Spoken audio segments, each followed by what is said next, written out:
4 years. That's how long it took me to convince myself that I had moved on from him, not healed, not forgotten, just rearranged my life in a way where his absence didn't feel like a wound anymore, or at least not a fresh one. People think time fixes everything. It doesn't. Time just teaches you how to live with the damage. I used to measure my life in before him and after him. Before him, I was simple, predictable, safe. I woke up, went to work, laughed at things that didn't really matter, and believed in the kind of love you see in movies. The kind that's soft, warm, and forever. Then I met him, Arav. And everything changed in ways I didn't understand until it was already too late. I still remember the first time I saw him. It was raining that day, not the dramatic kind of rain, just a quiet drizzle that made the city feel softer than it actually was. I had stepped into a small cafe to avoid getting wet. That's where he was. Sitting in the corner, not on his phone, not talking to anyone, just watching the rain like it meant something to him. There was something strange about him. Not dangerous, not uncomfortable, just different. Like the world was moving too fast and he had decided not to follow. I didn't talk to him that day, but I noticed him. And somehow, he noticed me too.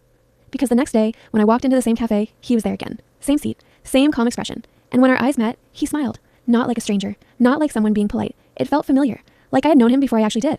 That's how it started. Not with a spark, not with a dramatic moment, just small conversations that slowly became something bigger. We talked about simple things at first. Coffee, work, music, the kind of things people forget. But with him, nothing felt forgettable. Even silence felt full. Arav had this way of listening, not just hearing you, but understanding you. Like every word you said mattered, like he was storing pieces of you somewhere safe. He remembered everything. The way I liked my tea, the songs I played when I couldn't sleep, the fact that I always turned to my left side when I lay down. I never told him why, but he never asked. He just knew.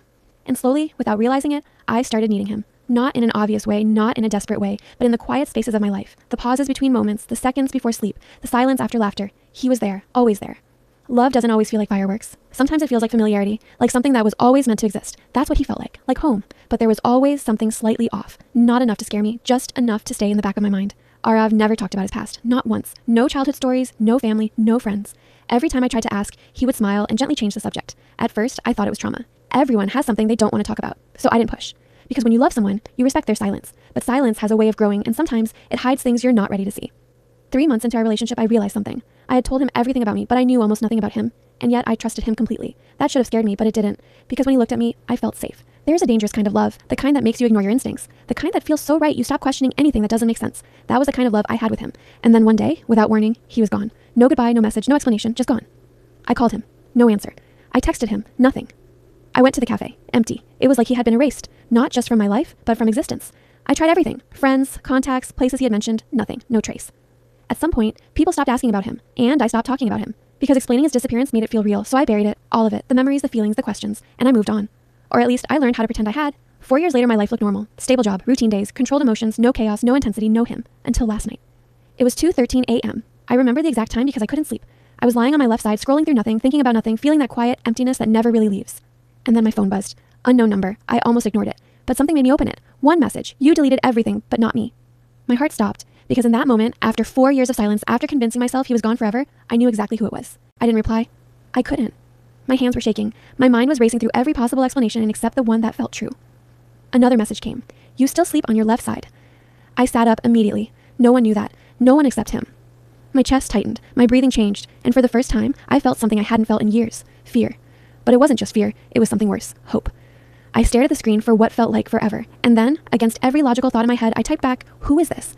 The reply came instantly. You already know. My throat went dry. It couldn't be. It wasn't possible. But deep down, I knew. Because some connections don't fade. They just wait. And something about this felt like it had been waiting a long time. Watching, learning, remembering. And then one final message appeared. Meet me tomorrow. Same place, same time. My heart started pounding. Same place. The cafe. The place where everything began.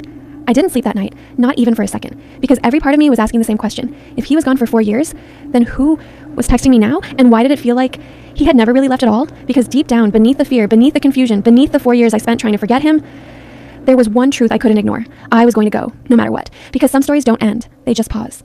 And when they start again, they're never the same. And neither are you. I didn't reply.